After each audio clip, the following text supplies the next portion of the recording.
Yes, students, our next topic is advantages and disadvantages of synthetic fiber कि इसकी क्या क्या एडवांटेजेस हैं और क्या डिसएडवांटेजेस हैं, यानी कि फायदे और नुकसान।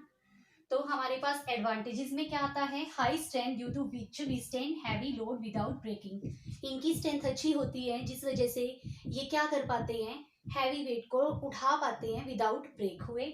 सेकेंड है इलास्टिसिटी, इनके पास इलास्टिसिटी की प्रॉपर्टी है। इलास्टिसिटी प्रॉपर्टी होता है जब हम किसी भी चीज को खींचते हैं, जैसे रबड़ बैंड है उसको हम खींचते हैं तो वो दोबारा से अपनी शेप रिगेन कर लेता है, उस चीज को बोलते हैं इलास्टिसिटी। नेक्स्ट है independent of agriculture, crops and animal farming. किसके इंडिपेंडेंट है, एग्रीकल्चर क्रॉप के। ना तो क्रॉप से इसका कोई रिलेशन है और ना ही एनिमल फार्मिंग से कि एनिमल्स को पालना पड़े। No not affected by action of chemicals, moisture and bacteria easily. और जल्दी से ये खराब नहीं होते हैं, किससे एक्शन नहीं करते हैं, ना केमिकल से एक्शन करते हैं, ना मॉइस्चर से करते हैं, ना ही बैक्टीरिया से करते हैं। Low cost as compare to natural fibres. और इसका क्या है, जो खर्चा है इसके ऊपर जो आता है या जब हम इसे खरीदते हैं तो ये कितना कैसा पड़ता है, हमें लो कॉस्ट पड़ता है, सस्ता पड़ता है as compare to natural fibres.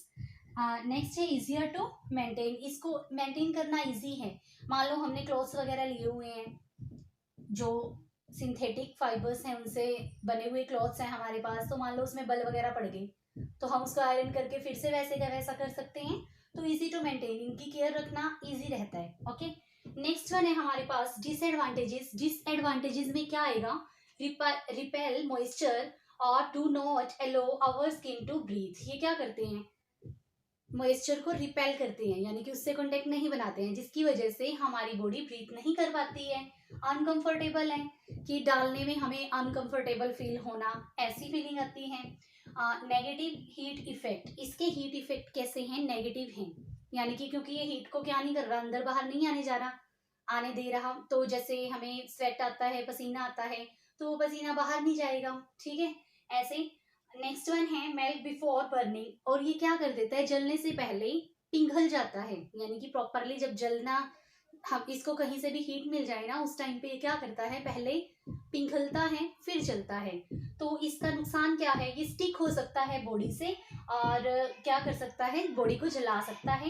Next है complete electric charge on them, इनके अंदर क्या होता है, चार्जेस इकट्ठे हो जाते हैं इसके ऊपर।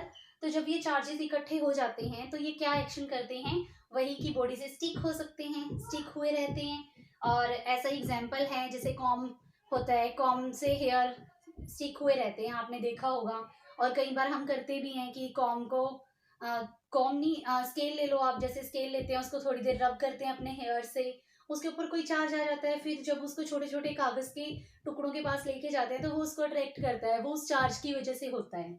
नेक्स्ट है इरिटेशन, इरिटेशन फील होती है क्योंकि ये जो क्लॉथ्स हैं हमारी स्किन से स्टिक हो जाते हैं, तो जिस वजह से हमें थोड़ा इरिटेट होता रहता है। तो ये इसकी डिसएडवांटेजेस हैं। ओके।